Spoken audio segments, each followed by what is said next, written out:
पढ़ाई में बिताते या कोई काम करते तो बहुत पैसा मिल जाता, मिलता कि नहीं? खबरदार, इतना भी दीवाना मत बनो।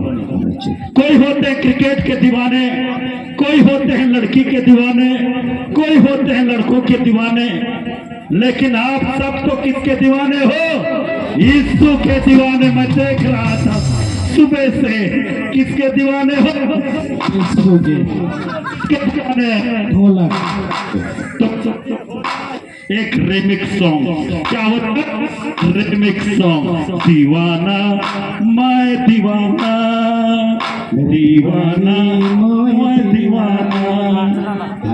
सब खड़े हो जाएंगे। अरे दीवाना मैं दीवाना, दीवाना दीवानी, दीवाना तुरंत भला दीवाना मोए दीवाना, दीवानी मोए दीवानी, दीवाना मोए दीवाना, दीवाना मोए दीवानी।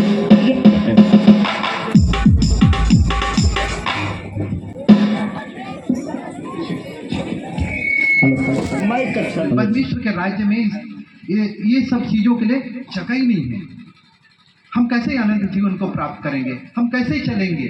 हमारा चाल चलन मसीही चाल चलन होना चाहिए बहुत अच्छे से, कि हम आदमी लोग जो देखते हैं वो कहें कि ये मसीहत है। आज भी कहते हैं कि मसीहत है।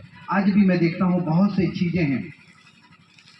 एक जमाने में था कि ये जर्मनिया लोग हैं, ये सब कुछ करते नहीं हैं, है ना। आज पेंटिकोस्ट वालों को बोलते हैं कि ये कुछ नहीं करते हैं, है ना। एक समय था हमारा जो जर्मनिया बोलते थे, है ना, बोलते थे ना सर, ये कुछ नहीं करते हैं, बहुत साधारण होते हैं, बहुत अच्छे होते हैं, इनका मन हृदय और इनका विचार, इनका खान पान रहन सहन बहुत अच्छे से है। लेकिन क्या हम आज हमारा विचार हमारा किस तरीके से जा रहा है? अपने आप में हमको तोड़ना है, अपने आप में हमको जीवन को देना है, परमेश्वर के सम्मुख रखना है। जब हम जाएंगे परमेश्वर के पास, उस दिन हम कैसे लेके जाएंगे? कैसे होगा हमारा जीवन? बहुत कठिन होगा उस समय। तो परमेश्वर उस समय के कठिनताओं को कहता है, परमेश्वर पिता बहुत कठिन होगा वो समय, बहुत कठिन होगा वो समय। लेकिन उस समय को हम आज स्वर्ग जाने के लिए तैयारी नहीं कर रहे हैं। आदमी स्वर्ग जाने के लिए तैयारी नहीं कर रहे हैं लोग, है ना। स्वर्ग हमको जाना है। परमेश्वर पिता हमें, यीशु मसीह हमें मिला है सेंट में। हम भाग्यशाली हैं कि हमें परमेश्वर पिता यीशु मसीह हमको चुना है और हम आज इस जगह पे खड़े हैं। मैं बताना चाहता हूँ कि मेरा घर वहाँ से 8-10 किलोमीटर देहडाड़ है, देहडाड़ मंडी का हूँ मैं। और मेरा घराना जो है कहना चाहिए 1950 में हमारे यहाँ प्रचार के लिए आए, चेन्नई से, महाराष्ट्र से। उनका नाम है कृपादानम, बी कृपादानम था वो। उस समय जब आए उस समय कुछ नहीं था, लेकिन हमारे जो नाना है वो फर्स्ट मसीहा सरगुजा में मतलब बने, उन्हीं के हम लोग हैं। तो परमेश्वर पिता चुनता है। मैं भाग्यशाली हूँ कि परमेश्वर पिता ने हमें चुना है। और अगर उस आदतों से हम ना फिरें तो हमारा परमेश्वर पिता, हम आपके दृष्टि से, हमारी दृष्टि से परमेश्वर को जाना जाता है ना, कि कैसे लोग हैं, है ना, कैसे लोग हैं ये, किस तरीके के लोग हैं। तो परमेश्वर को हम लज्जित नहीं करें। हमारा जीवन, अगर हमारा जीवन आपका जीवन है, तो कभी भी आप पाप करने से पहले अपने शरीर से, मन से, हृदय से किसी को सोचिए कि मैं उससे क्या करना चाह रहा हूँ। परमेश्वर कितने, यीशु मसीह के हम जब लोग हैं, हमारा शरीर है, जब हम खाते पीते हैं तो मसीह ही हैं। तो उद्धार जब सोचते हैं तो क्या लगता है कि हम जब किसी को बोलते हैं, किसी को गंदा विचार से हम करते हैं, तो परमेश्वर हमें क्या आशीष देना चाहता है? नहीं। तो इस परमेश्वर उस जगह पे देखता होगा कि हमारे हमारे जो लोग हैं वो कैसे हैं, किस तरीके से चाल चल रहे हैं, किस तरीके से हमारा जीवन चल रहा है। तो हमको आज परमेश्वर के नजदीक आके अपने हर पापों को, हमारे हर गुनाहों को परमेश्वर के नजदीक आके उसे छोड़ें। यही हमें सिखलाता है परमेश्वर पिता, और उद्धार का वचन यही देना चाहता है। जब उद्धार हम पाएंगे तो परमेश्वर के सेंत में पाएंगे। जब हम हमारा उद्धार जब हो जाएगा तो हम अनंत जीवन के लिए हमारे लिए परमेश्वर हमें लेके जाएगा। तो हम परमेश्वर के हर समय, हर घड़ी, हर समय उनके गुणों को, उनके आदतों को हम परमेश्वर के साथ चलें, और उनके हर बात में जब हम शरीर से, मन से जब हम परमेश्वर के कार्य करते हैं तो उसको सोचें तनिक भी कि क्या हम मसीह हैं। उस समय अपने आप को सोचें कि मसीह हैं क्या, करने से पहले उस काम को सोचें कि हम करें या ना करें। सोचिए कि अगर जब हम आज अगर करते हैं, मसीहत हैं, और हमारे बगल वाला जानता है कि ये मसीहत है, और हम उस कार्य को करते हैं तो उसके ऊपर क्या बीतेगी, है ना। मैं क्यों मसीह हूँ, क्यों परमेश्वर को जोड़ूं, परमेश्वर को मैं क्यों जानूं, वो सोचेगा ना, है ना, सोचेगा। तो हमको ऐसे चाल चलना है, ऐसे व्यवहार करना है, तब हम मसीह के लोग हो सकते हैं। परमेश्वर हमें तभी आशीष प्रदान कर सकता है। और हमें बहुत से समझाने की आवश्यकता नहीं है। हमें औरों को हमें देख के परमेश्वर के हमें देख के सीखेंगे, हमें देख के उन लोग हमारे नज़दीक आएंगे और हम उनके नज़दीक जाएंगे परमेश्वर के पास। ये हमें सिखलाता है हमारे जीवन में। हम छोटी छोटी जब चीज़ों को हम देखते हैं, छोटी छोटी चीज़ों को विचार करते हैं, छोटी छोटी चीज़ों को हम हमारे से गलती हो जाती है तो उस चीज़ को सामने वाला, मैं कभी देखता हूँ कि मेरे पड़ोसी मेरे बगल में, मैं और एक बात बताता हूँ कि मैं स्वास्थ्य विभाग में हूँ और मैं हेल्थ डिपार्टमेंट में हूँ और मैं डॉक्टरेट लिखता हूँ और मैं अंबिकापुर में संभाग में हूँ और मेरा पूरा क्षेत्र ये पूरा सरगुजा मतलब सरगुजा जो आता है संभाग वो पूरे इलाके में है। मैं बच्चों का टीकाकरण होता है ना तो उसको देखता हूँ पूरे संभाग का, और परमेश्वर उस जगह पे मुझे खड़ा किया है। मैं पूरे संभाग में घूमता हूँ, इधर आता हूँ और मुझे परमेश्वर पिता ने उस जगह पे खड़ा किया है। तो मैं जिस जगह पे खड़ा हूँ उस जगह पे मैं सोचता हूँ, जब जाता हूँ तो जब ये क्रिश्चियन है बोलते हैं तो क्रिश्चियन जैसे दिखना भी चाहिए ना, हमको अपने मन में लाना भी चाहिए। तो जब हर जगह तो क्रिश्चियन लोग रहते ही नहीं है ना हर जगह, तो ऐसी आदतें हमको बनाना है। हमारे पड़ोसी जब देख के सीखें कि एक बहुत अच्छा आदमी है। मेरे पड़ोसी के पास आप लोग जाइएगा ना तो बोलेंगे कि आप बहुत अच्छा आदमी है, ये लोग बहुत अच्छे आदमी हैं। ये लोग हमारे आसपास में जब मैं जहाँ रहता हूँ अंबिकापुर में, उस जगह पे पूरे जनरल लोग ही रहते हैं। मैं अकेले क्रिश्चियन ही हूँ वहाँ पे, है ना। लोग उस जगह पे मैं 2-4 घर को मैं छोड़ के सोचता हूँ कि इस जगह पे प्रभु मुझे खड़ा किया है तो पाप ना हो, मेरे आचरण को दाग ना लगे, मेरे आचरण में कोई चीज़ देख के मेरे से कभी सुने वो सामने वाला तो वो परमेश्वर को जान ना सके कि मैं क्यों आऊँ परमेश्वर पिता के पास। तो जब मैं ऑफिस में जाता हूँ तो परमेश्वर मेरे को देखते हैं कि ये क्रिश्चियन है, तो कोई भी आता है तो कोई भी चीज़ों को देने से पहले मेरे को समझता है, जानता है, और मेरे को मैं हेड लिस्ट में हूँ कि वहाँ पे रहता हूँ कि ये है। तो उससे आदतें को सीखना है, उससे हमको चलना है, अपने चाल चलन को उसके सम्मुख रखना है। हमको किसको दिखाना है? हमको उसी को दिखाना है ना, पड़ोसी को दिखाना है। आप जब जिस जगह पे हैं उस जगह को दिखाना है, उस मोहल्ले को दिखाना है कि हमसे पाप ना हो, तभी आपका उद्धार हो सकता है। और तभी हम इब्रानी की जो 7 उसका 25 में कहता है कि पास आओ और उस चीज़ को सीखो, उस चीज़ को जानो उद्धार पाने के लिए। तो प्रभु को मैं सोचता हूँ, जब मैं चलता हूँ तो प्रभु मेरे से गलती ना हो, किसी के प्रति हमारा जीवन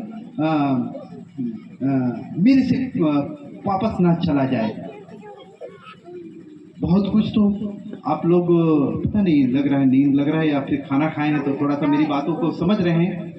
मैं बहुत धीरे बोलता हूँ, बहुत चीज़ों को धीरे से बोल रहा हूँ और वक्ता पहले भी बोल दिया हूँ कि वक्ता तो मैं नहीं हूँ, लेकिन परमेश्वर जो चीज़ों को हमको दिया है उससे अच्छा सुनिए आप लोग। और मैं मेरे को लग रहा है कि एकदम शांत हो गया है ना, सुन्न हो गया है ना।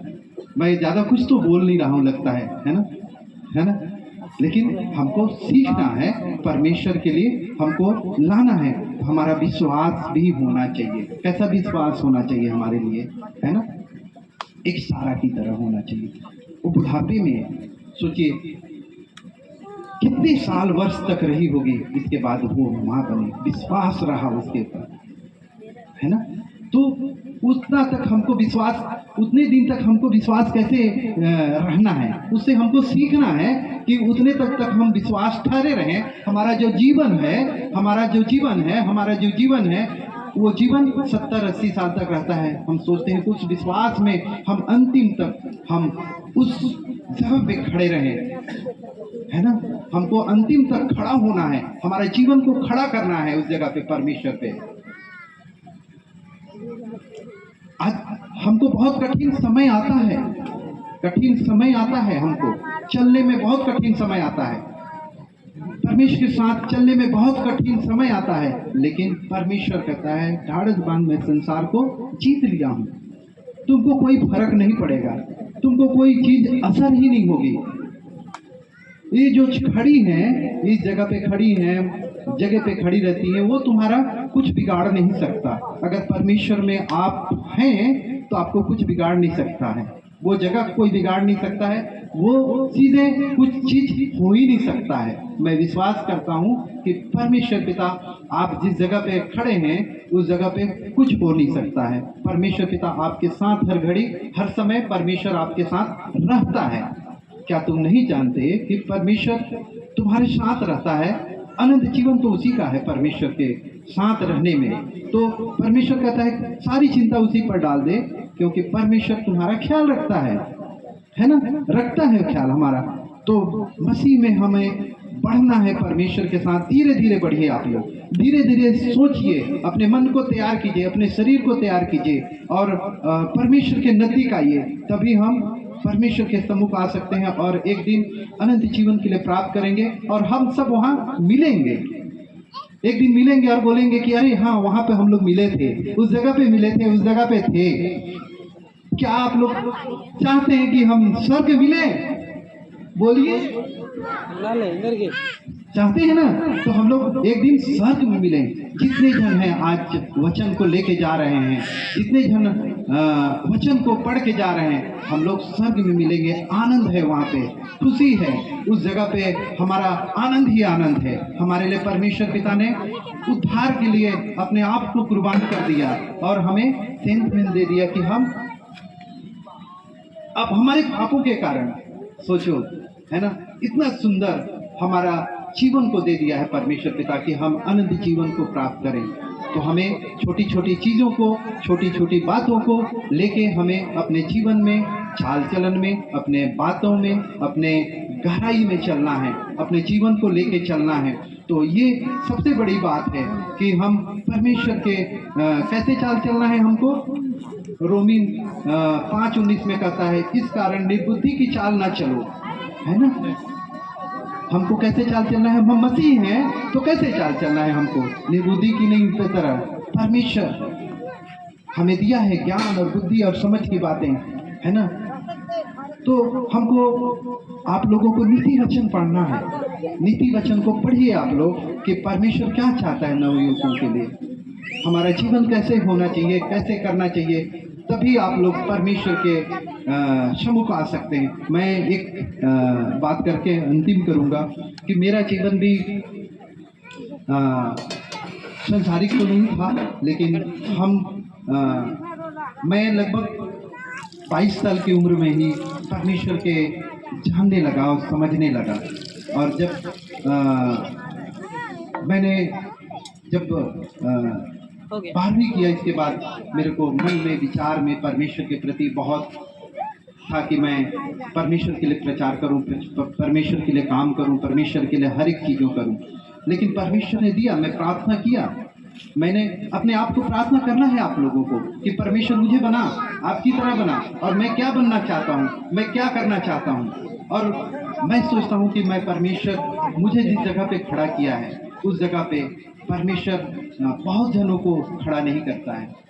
मैं जिस जगह पे खड़ा हूँ, परमेश्वर मुझे जिस जगह पे नौकरी दिया है, जिस जगह पे मेरा जीविका चलता है, मैं सोचता हूँ कि परमेश्वर मुझे प्रार्थना करने, जब मैं प्रार्थना किया तभी मेरे को मिला हुआ है।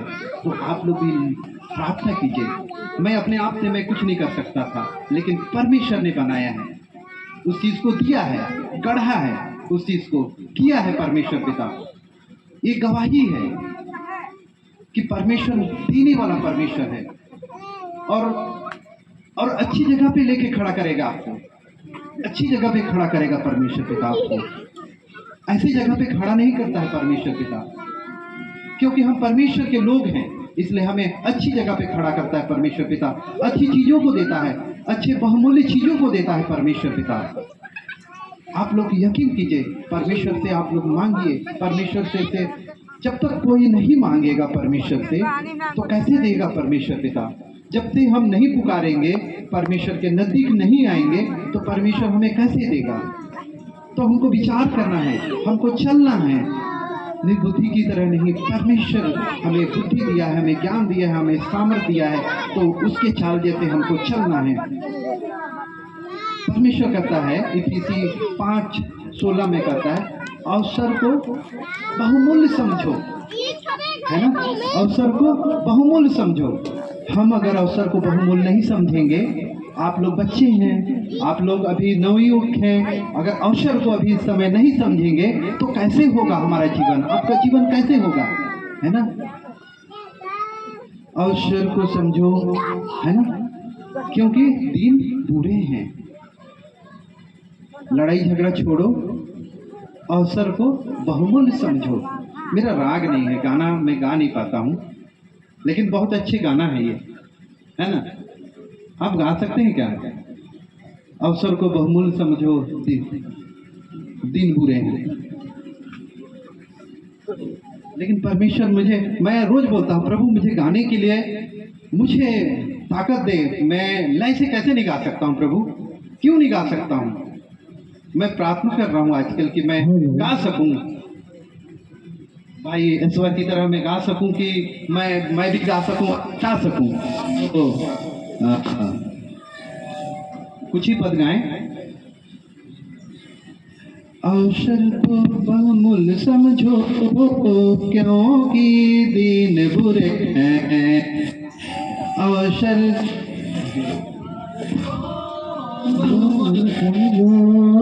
क्योंकि दिन बुरे हैं। पवित्र आत्मा से भरते जाओ, क्योंकि दिन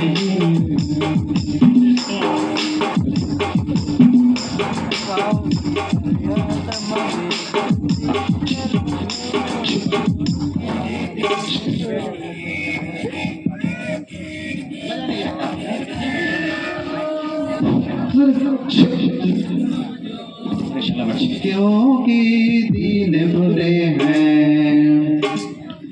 अवसर को क्योंकि दिन बुरे हैं। बढ़ते जाओ, क्योंकि दिन बुरे हैं। पवित्र आत्मा के साथ जाओ, क्योंकि दिन बुरे हैं। हरिहर जोड़ो, अवसर को बहुमूल्य समझो, क्योंकि दिन बुरे हैं। हरिहर जोड़ो, अवसर को बहुमूल्य समझो, क्योंकि दिन बुरे हैं। पवित्र आत्मा से भरते जाओ, क्योंकि दिन बुरे हैं। पवित्र आत्मा से भरते जाओ, क्योंकि दिन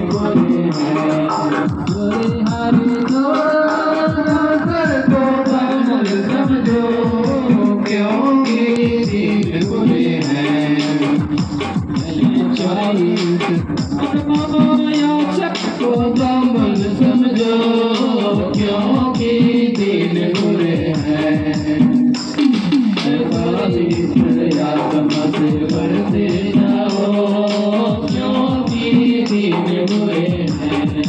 पवित्र आत्मा से भरते जाओ क्योंकि दिन बुरे हैं। बुरे हरे जोड़ो अवसर को बहुत समझो क्योंकि दिन बुरे हैं। पवित्र आत्मा से भरते जाओ क्योंकि दिन बुरे हैं। पवित्र आत्मा से बढ़ते जाओ क्योंकि दिन बुरे हैं।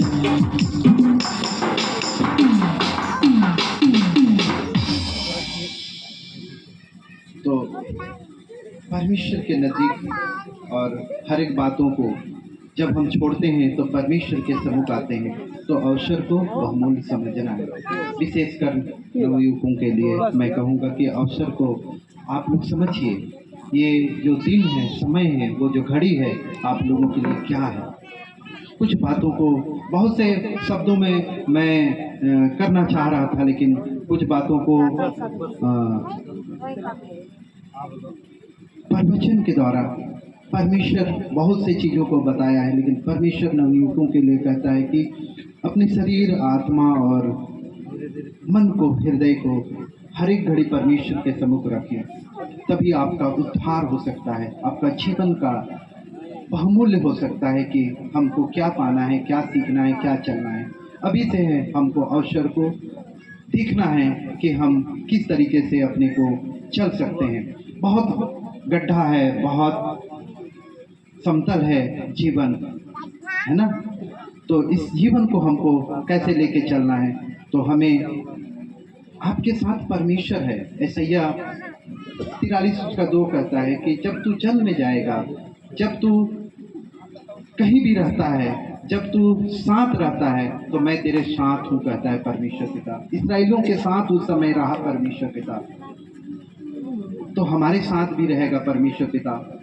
हम उस आदतों को, हम उस मसीह के चाल से जब चलते हैं, तो परमेश्वर से आप मांगते हैं, तो आप वचन को भी याद रखें कि हमें परमेश्वर हमें संकट के समय हमें उद्धार भी करता है परमेश्वर पिता।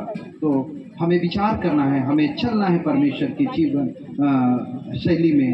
तो परमेश्वर हमें हर घड़ी, हमें हर समय परमेश्वर एक वचन कहता है, रोमी 8:18 कहता है, क्योंकि मैं समझता हूँ कि इस समय का दुख और क्लेश और महिमा के सामने जो हम पर प्रकट होने वाली है वो कुछ भी नहीं है।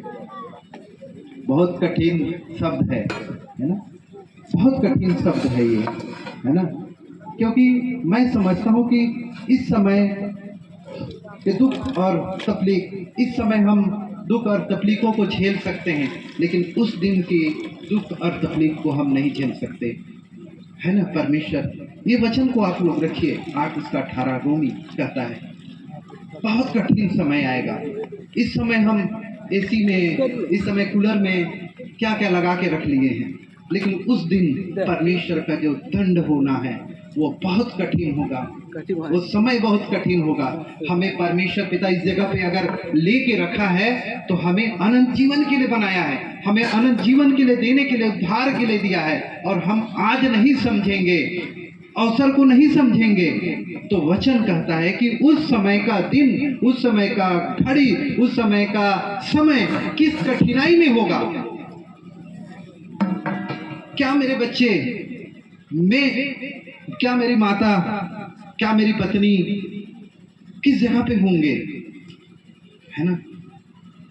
कहीं कोई स्वर्ग में है तो वहां से चिल्लाते हुए देखेगा, मैं तो यहाँ हूँ, मैं तो स्वर्ग में आनंद हूँ, मैं तो स्वर्ग में खेल रहा हूँ, मैं तो स्वर्ग में आशीषें पा रहा हूँ, मैं तो एक झील में हूँ, परमेश्वर के उस जगह पे हूँ, कहेगा परमेश्वर पिता।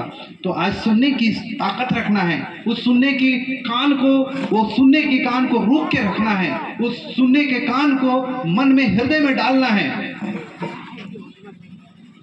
हमें डरना नहीं है, हम क्यों चलना है परमेश्वर के सम्मुख। हमारे यहाँ कैंडिडेट मैडम एक दिन वचन प्रचार कर रही थी कि आप लोग बहुत डरते हैं। मैं अगर आई हूँ इस जगह पे, अगर मैं प्रचार कर रही हूँ, मैं मसीह में आई हूँ, मैं अगर इस जगह पे खड़ी हूँ तो परमेश्वर के लिए ही खड़ी हूँ और परमेश्वर के लिए ही हूँ।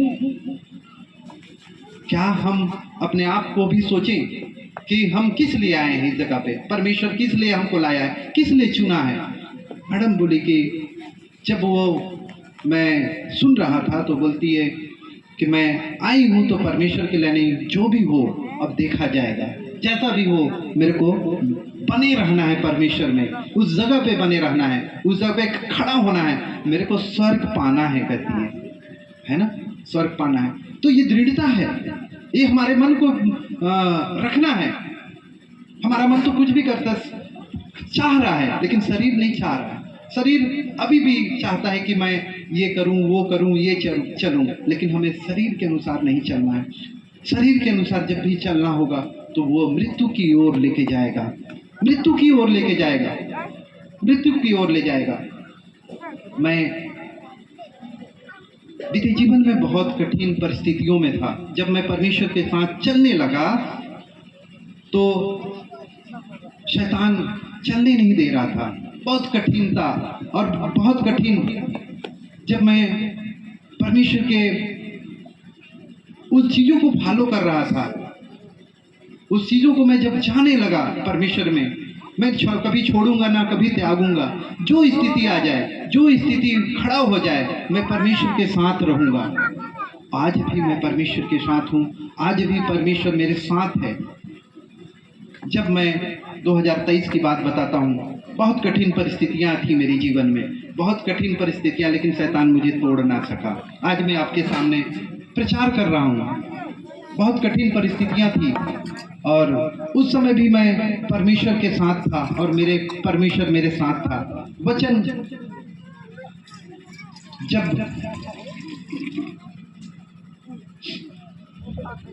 मेरी बेटी थी 18 साल की थी 17 साल की थी और उसका नाम था स्नेहा सिमरन इक्का। वो मैंने उसको कोटा भेजा था पढ़ने के लिए और MBBS की तैयारी करने के लिए। मैं वहाँ 5 महीना ही रह पाई वो, और उसको क्लियर हो गया था वहाँ पे। और परमेश्वर पिता मैं आज तक समझ नहीं पाया था और समझ के सोच भी नहीं पाया था कि मैं किस जगह पे रहूँगा और किस जगह पे चले जाऊँगा। और परमेश्वर पिता उस समय एक वचन दिए कि तू छोड़ मत, लगातार तू परमेश्वर का काम को करता जा। वचन कहता है जब मैं छोड़ के आया, इसके बाद उसकी तबीयत खराब हो गया और इसके बाद 4 महीने के बाद जब उसका तबीयत खराब हुआ तो वो वहाँ से मैं लेने गया तो वह काफ़ी तबीयत खराब हो गया था उसका। और वहाँ से जब मैं राजस्थान से फिर एक दिन बाद लाया और मैं अपोलो जो हॉस्पिटल है वहाँ से लेके आया और वो मेरी बच्ची बच नहीं पाई वो। बहुत सुंदर थी वो, मेरे जैसे ही थी। और शैतान बहुत कोशिश किया मेरे जीवन को तोड़ने के लिए, मेरे जीवन को तहस नहस करने के लिए। बहुत ताकत लगा दी उसने कि मैं प्रचार ना करूं, मैं परमेश्वर के नाम की स्तुति नहीं करूं, लेकिन परमेश्वर, हम दृढ़ निश्चय रहेंगे तो हमें कुछ नहीं हो सकता, परमेश्वर कुछ नहीं कर सकता। वो 8 दिन तक रही वहाँ। मैं जब वहाँ से लेके आया, मैं जब लेके आ रहा था तो बहुत अच्छी थी, ट्रेन में थी। और ट्रेन में अचानक जब शहडोल के पास तबीयत खराब हो गया तो शहडोल के पास से मैं फिर वहाँ शहडोल में एडमिट किया। एडमिट करने के बाद सीधे मैं बिलासपुर अपोलो लेके आया और ये 3-4 दिन में ही सब कुछ हो गया। मेरी बेटी के साथ 3-4 दिन में ही सब कुछ हो गया, बहुत कठिन। और इसके बाद अपोलो में बोले कि कुछ हो नहीं सकता है, बहुत लेट कर दिए हैं आप लोग। और मैं स्वास्थ्य विभाग में हूँ और मैं जानता हूँ कि कितना तक तबीयत खराब हो सकता था उसका। आदमी सालों साल तक रह सकता था, है ना। वो तो बहुत छोटा था, लेकिन इतनी चीज़ें मतलब 8-10 दिन में ही हो गई मेरे जीवन में। तो बहुत कठिन में था, लेकिन परमेश्वर मुझे शक्ति और सामर्थ दिया। और ऐसी दूसरे दिन जब उसका ऑपरेशन हुआ, बोले कि एक रिस्क ले सकते हैं हम लोग कि अगर उसका ऑपरेशन कर सकते हैं तो दिल्ली से आए थे डॉक्टर, बोले कि ऑपरेशन कर सकते हैं हम लोग, अगर हो सकती है तो ठीक हो जाएगी, नहीं तो अपन कुछ नहीं कर सकते हैं। मेरी बड़ी दीदी की लड़की वो भी डॉक्टर है।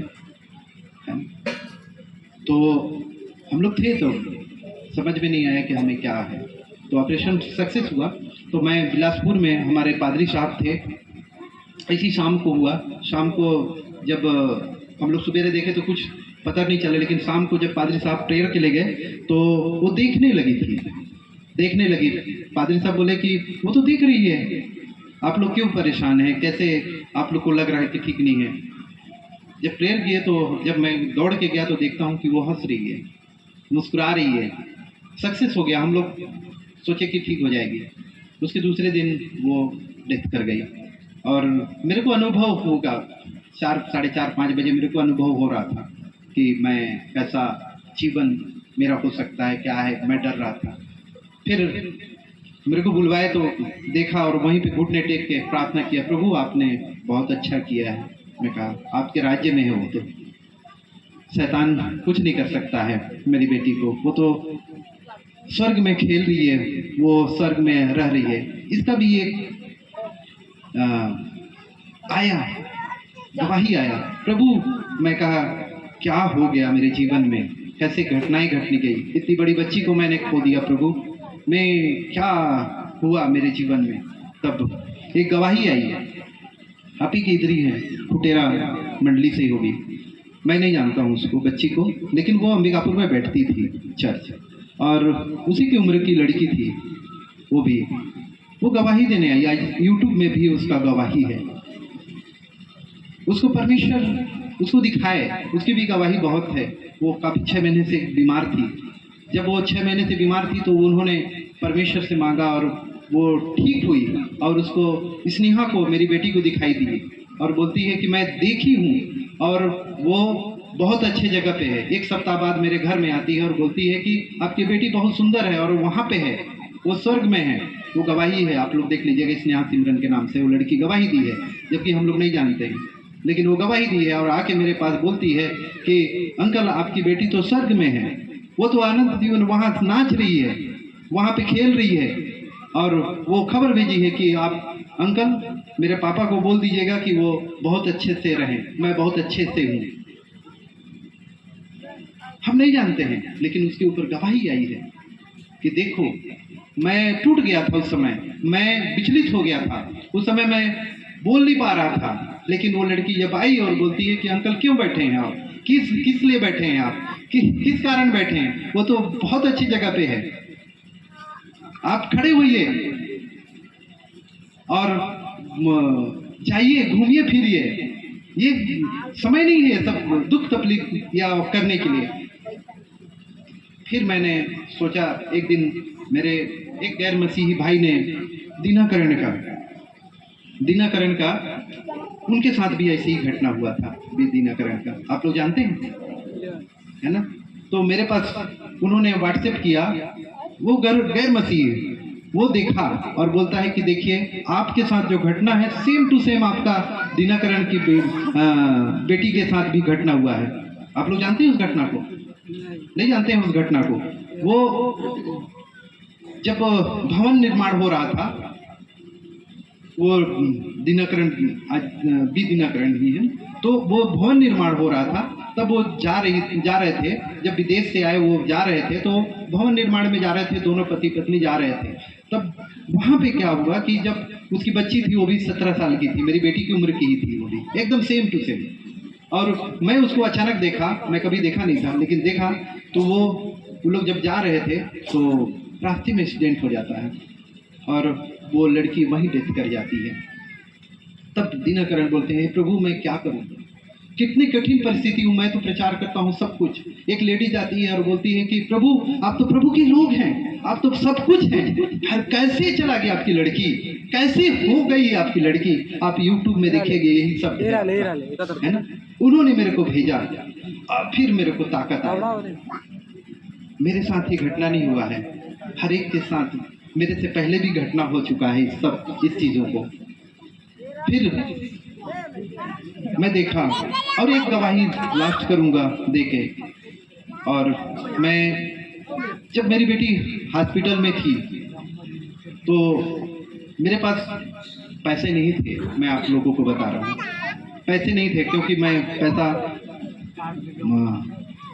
खत्म हो चुकी थी मेरे पास पैसा। तो मैं बोला, मेरे भाई लोग भी थे वहाँ पे, और बोला मेरे अकाउंट में अभी कुछ नहीं है, 50,000 है मेरे पास, मेरे को 2,23,000 रुपया देना है, तभी वो छोड़ेंगे, है ना। जब छोड़ेंगे तो सब चिंता कर रहे थे, मेरे घर के लोग सब चिंता कर रहे थे कि कैसे हो गया, क्या है। तो 2 घंटे 3 घंटे तक, सुबह से 6 बजे से 11 बजे तक मैं बोला कि 10 बजे सब प्रबंध हो जाएगा, आप लोग चिंता मत कीजिए, कुछ नहीं होगा, आप लोग चिंता मत कीजिए, मैं कूल हूँ, सब कुछ ठीक है। और परमेश्वर देखिए मेरे बातों को सुना, और बातों को वो भी मैंने अपने यहाँ अपने यहाँ चर्च में मैं खजांची को बोला कि सर आपके पास हो पैसा तो मेरे को दे दीजिएगा, मैं लौटा दूंगा, अभी तो नहीं है। तो वो ट्रांसफ़र ही नहीं हो पा रहा था, पैसा वहाँ से ट्रांसफ़र ही नहीं हो पा रहा था, और बोले कि निकल ही नहीं सकता पैसा, क्योंकि वो तो, लेकिन परमेश्वर पिता ऐसी शक्ति है, ऐसी सामर्थ है उसके ऊपर कि उन्होंने, सोचिए मैं नहीं जानता हूँ कि कौन पैसा दिया, कैसे दिया, कहाँ से दिया। 2,43,000 रुपया मेरे उनके अकाउंट में जमा कर दिया। एक आदमी आया, बोले कि मैं 2,43,000 दे दूँ, और यहाँ से पैसा नहीं, वो तमिलनाडु से आया पैसा। कहाँ से, मैं पूछा, तमिलनाडु से आया पैसा। देने वाले भी होते हैं ना, है ना। परमेश्वर को, अगर आप परमेश्वर में बल हैं, परमेश्वर के साथ हैं, तो आपको कुछ नहीं होगा। मैंने पहले बोला कुछ नहीं होगा, परमेश्वर है इस जगह पे, आप लोग विश्वास कीजिए, परमेश्वर है। सब कुछ अनहोनी नहीं हो सकती, आपके साथ अनहोनी कभी नहीं हो सकता, आपके साथ कुछ नहीं हो सकता जब आपके साथ परमेश्वर है। तो हमको तो एक दिन जाना है। मैं सोचता हूँ कि मेरे को जाना है मेरी बेटी के पास, है ना, मिलना है मेरे को। मेरे स्वागत के लिए खड़ी है, कैसे सर, वो स्वागत के लिए खड़ी है, और मैं दौड़ के जाना चाहता हूँ। मेरा शरीर, आत्मा और शरीर, इसीलिए मैं कह रहा हूँ कि आत्मा तो तैयार है परंतु शरीर दुर्बल है। लेकिन आप, पौलुस कहता है कि मारता और कूटता हूँ और मैं अपने बस में लाता हूँ। मैं भी वैसे करता हूँ, आपको भी करना है, ऐसे जीवन व्यतीत करना है, परमेश्वर के साथ जाना है। ये कठिन समय है, आज का जो दुख है वो दुख नहीं है, यहाँ तो आप लोग संभल जाएंगे, जैसा भी करना है कर लेंगे। थोड़ी सी दिक्कतें आएंगी, अपने मुंह को संभालना है, किसी को कुछ बोलना नहीं है, बस क्या करना है, अपने मुंह को किसी को बोलना नहीं है। परमेश्वर भी जब हमारे पापों के लिए जब चढ़ रहे थे उस क्रूस पे, कुछ नहीं बोला उन्होंने, एक शब्द नहीं बोला, गलत चीजें नहीं बोली, कोई चीजों को होने नहीं दिया। तो क्या हम अपने मुंह को, अपने जबान को, अपने मन को साफ नहीं कर सकते किसी के लिए क्या? तो हमको मन को, हृदय को साफ करना है। मैं सबसे बड़ी चीजें हैं आज, जो मन हृदय को जो साफ करता है वही परमेश्वर के सम्मुख जाता है। आज का जो तकलीफ है, आप लोग धूप लेंगे, ऐसे कूलर में कर लेंगे, एक टाइम नहीं खाएंगे चलेगा, 2 टाइम मत खाइए चलेगा, 4 टाइम मत खाइए, पानी में रह जाइए चलेगा। आपको गाड़ी नहीं मिले, घोड़ा ना मिले, आपको जीवन में कुछ ना मिले, चलेगा। लेकिन उस समय के दुख और तकलीफ आप नहीं सह सकते, बहुत कठिन है प्यारो, उस दुख और तकलीफ को। बहुत समय है हमें बदलने के लिए, हमारे जीवन को बदलने के लिए बहुत समय है, अभी भी बदलने के लिए समय है। हमको बस चुप रहना है, अपने जीवन में देखना है और कठिनाइयों को सहना है।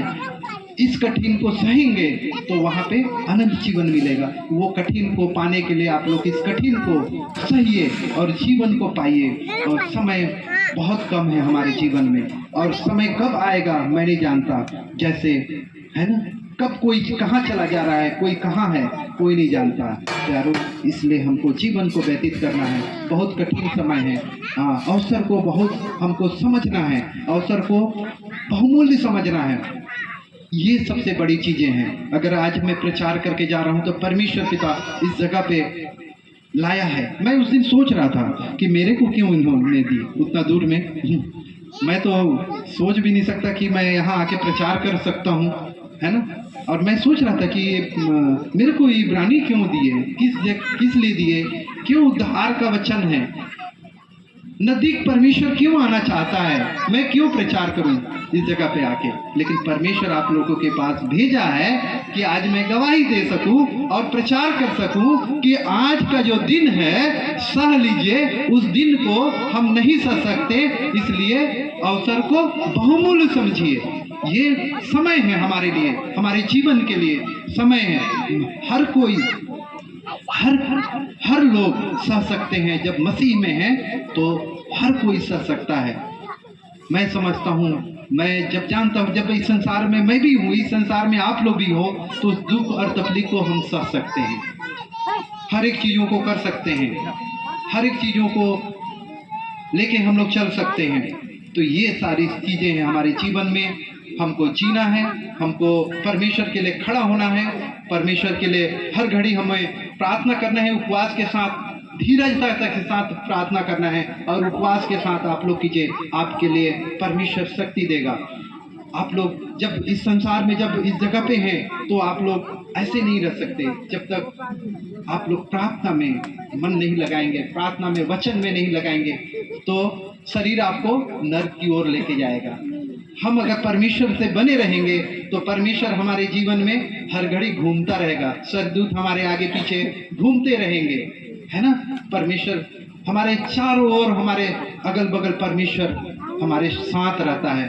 परमेश्वर से हम बातचीत कर सकते हैं, परमेश्वर से हमें हर एक चीजें हमें परमेश्वर देना चाहता है। तो ये सब एक वचन और मैं पढ़ना चाहता हूँ।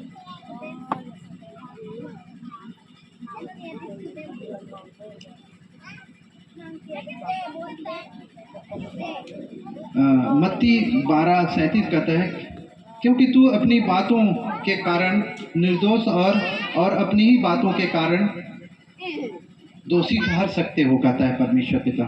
अपनी ही बातों के कारण, अपनी ही बातों के कारण दोषी हम ठहर सकते हैं। अपनी ही बातों के कारण हम हर चीज दोषी और पापी भी ठहर सकते हैं, है ना। तो इसलिए हमें अपनी बातों को, अपनी हमने चीज़ों को कैसे करना है, ये हमें बाइबिल से सीखना है और हमें परमेश्वर के वचनों से सीखना है। तो और एक वचन दे के अंतिम करता हूँ। बहुत जन थक गए लगता है। और एक जबरदस्त वचन देता हूँ मैं आप लोगों के लिए, है ना। प्रकाशित वाक्य 20:15 कहता है। कोई जोर से पढ़े ना, थोड़ा सा कोई जोर से पढ़े, अंतिम करता हूँ।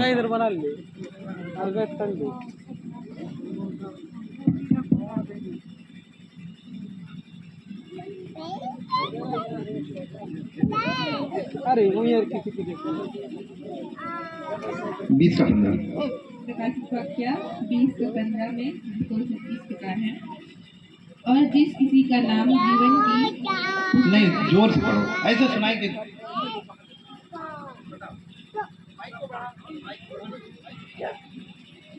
और जिस किसी का नाम जीवन की पुस्तक में लिखा हुआ ना मिला, वह आग की झील में डाला गया।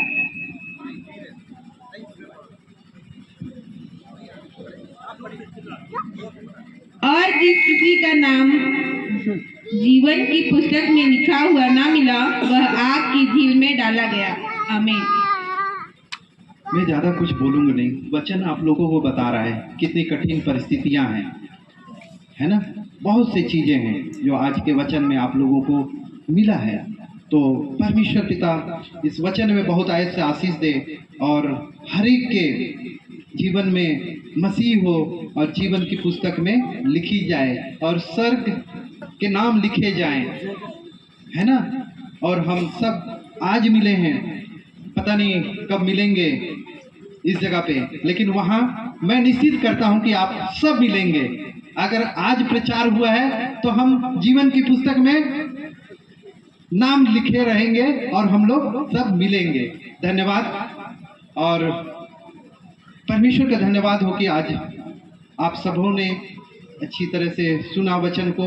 और परमेश्वर बहुत कठिन कठिन बातों को बताता है। यिर्मयाह कहता है, वचन कहता है 33 उसका 3 क्या कहता है, एक बार और पढ़ो। यिर्मयाह 3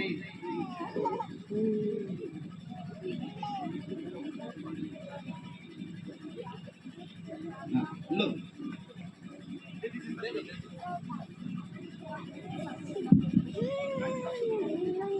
हाँ बिना बताइए।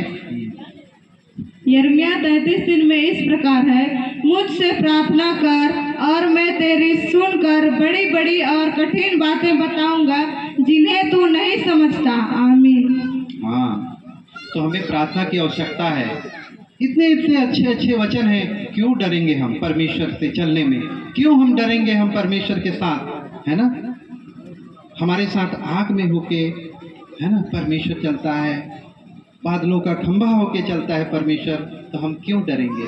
जब हम आप लोग प्रार्थना कीजिएगा तो कठिन कठिन बातों को बताएंगे, आप मांगिएगा उस समय सुनेंगे प्रार्थना। तो ये है परमेश्वर के वचन आज जो आप लोगों के बीच में गया है। आप सब इस बात को रखिएगा कि हम जीवन की पुस्तक में लिखे जाएंगे और हम स्वर्ग में मिलेंगे और उस जगह पे हम आनंद करेंगे परमेश्वर के साथ मिलके। हम परमेश्वर के साथ हिलेंगे, गाएंगे, बतियाएंगे, उनके साथ रहेंगे, है ना। परमेश्वर पिता कहता है कि मैं परमेश्वर पिता के साथ हूँ। जब तुम आओगे तो उस जगह तुम्हारे लिए तैयार है, वो बगल का जगह तुम्हारा है ना। जब यीशु मसीह धरती पे आए तो उस जगह पे थे और कहता है कि जब तुम आओगे तुम्हारे लिए जगह तैयार है और मैं तुम्हारे साथ बैठूंगा, बगल में बैठूंगा, कहता है परमेश्वर पिता, है ना। तो उस तकलीफ, आज का जो तकलीफ है कल का तकलीफ नहीं होगा। तो परमेश्वर उस जगह पे लेकर खड़ा करेगा। तो प्रार्थना करते हैं और मैं प्रार्थना करने के लिए फिलिप भैया को देता हूँ, प्रार्थना में अगुवाई करे और अंतिम करे। आइए हम लोग सिरों को झुकाएं और परमेश्वर के निकट में आए।